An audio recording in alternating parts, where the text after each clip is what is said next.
లోకాల నేలే జగన్మాతకు తన శరీరంలో సగభాగం ఇవ్వడమే కాదు, తన పిల్లలకు కూడా తన రూపంలోనే ప్రాధాన్యత కల్పించిన శివలింగ రూపతత్వం అమోఘం. శివాభిషేకం చేసేటప్పుడు ముందుగా తన కుటుంబానికి అభిషేకాదులు చేసి తన వరకు రావాలి అని సూచించే పరమార్థం అద్వితీయం. శివయ్యకు నిత్యం ఇంట్లో చేసే అభిషేక విధానం ఎలా ఉండాలో తెలుసా? ప్రాణమట్టంలో కుడివైపు స్థానం గణపతివారిది. ఓం గం గణపతయే నమః అంటూ ద్రవ్యాన్ని సమర్పించాలి. తరువాత ఎడమవైపు స్థానం షణ్ముఖుడిది. ఓం శం శరవణ భవ అని అభిషేకించాలి. మధ్యస్థానం త్రిపుర గాయత్రిగా పిలిచే మానసమ్మది. ఓం మానసాదేవ్యే నమః అంటూ అభిషేకించాలి. ఇక స్వామివారి చుట్టూ ఉండే రూపం పార్వతమ్మది.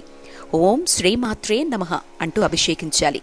ఇక చివరిగా ఓం నమః శివాయ అంటూ తనపై నీటిని కుమ్మరించమని సూచిస్తోంది శివలింగ తత్వం.